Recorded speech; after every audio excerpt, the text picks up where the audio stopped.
because they feel hopeless.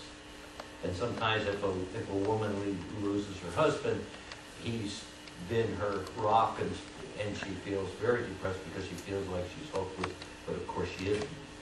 And then another time, and this is kind of touchy, but it happens, and that is that there's something that needed to be done or said, and I feel I will never have the opportunity to do again. This is sometimes after there's a loss, there's a blame thing. Should I have done this? Should I have done that? I shouldn't have let her go. I shouldn't have taken her on the bus.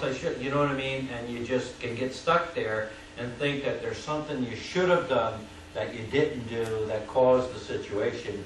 But like we said this morning, no, God puts the cap on everything. He causes, allows, or prevents everything that happens. So I can rest assured that this is something that God allowed to happen, and God has taken total responsibility of you recovering from it. Because He will help you recover from it. So it really doesn't help you at all to keep thinking that there's something I should have done, something I should have said.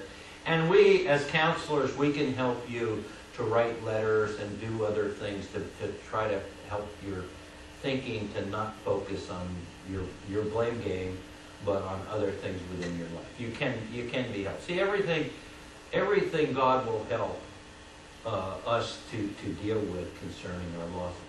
Now, what makes it difficult for some? Well, you never had a chance to say goodbye, or you feel that you said or you did something wrong, or you had no time to prepare, or the pain of seeing your loved one or passing, or you feel they have no support, you feel exhausted. Unresolved past grief. Sometimes there are things that we haven't dealt with in the past that make this grief even harder because it just adds to it. Cultures and customs are different. Some cultures, after there's a loss of a spouse, the next day she or he dresses in black, wears black for a year, and on the anniversary of that year, you take the black clothes off, and we don't want to hear nothing else about grief. That's their culture. So they expect that, and oddly enough, they do that because that's their way of dealing with it. Others are different ways.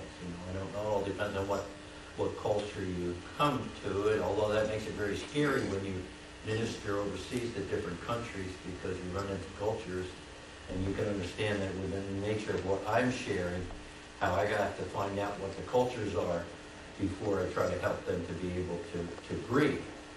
Now, some are full of anger, and some have a lack of ability to forgive.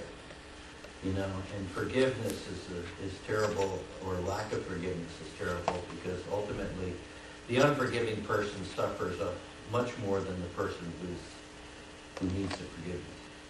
If I choose not to forgive a person, I'll suffer much more than they will, because most of the time they don't even know about it. And there's ways we can get around that too. And some stay in denial. Some just say, no, I'm not going to accept that it happened. God would never do this. This is never going to happen to me. And that's what they think. Many things affect the mourning process. Remember, grief is what I feel when I have my loss. Mourning is the state that I go in after the loss is done. So while we're grieving, we're actually mourning. We're mourning that death, and we are grieving. Grieving is what I'm doing. Mourning is what my condition is, which is why people wear black armbands, and the black armbands mean I'm mourning over this loss. You fly that flag at half-mast. There's many ways that you're saying the whole country is mourning for this loss.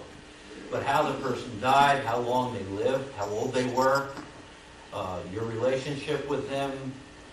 Man may grieve differently. A child will grieve differently, and we'll talk about that at different ages.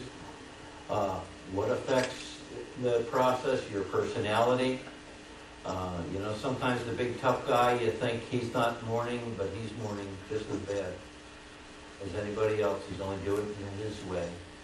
The support systems, the best place to mourn is when I'm around a church, because there's a lot of people there who are seriously considering what I'm going through and are really praying for me and really care. Church is the only place where you're going to find that kind of community. Although there are people out there who, and they're not necessarily Christian people, who have a compassion and a lot of love, and we'll be there. So we're not going to say we have a corner on that, because we don't. And of course, what your faith level is will help you a lot. And of course, what we said, your culture.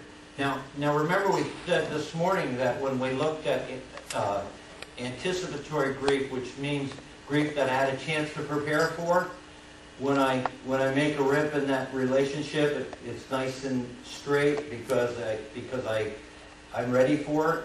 But when someone has been torn out of your life, when you expect, like my wife and I, we were married and expecting our first child, and a day, was it 2 days before she was supposed to bear her child, the doctor came in to look at her to see how she was going to make out in the position, everything like that, and he told us that the child will be born dead. The child was not born right, but born dead. Well, I'm telling you, that was an overwhelming feeling. I wasn't a Christian then. And matter of fact, her family was trying to get me saved.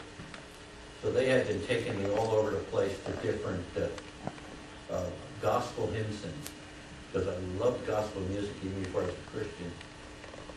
So that night before she was to go, and I know my feelings were more toward the suffering of my wife than it was toward the child. And I remember I went in the bedroom and I closed the door because I don't want my wife to see this big X and rain in there crying. So I went in and laid across the bed and started crying, and I don't know why I did it.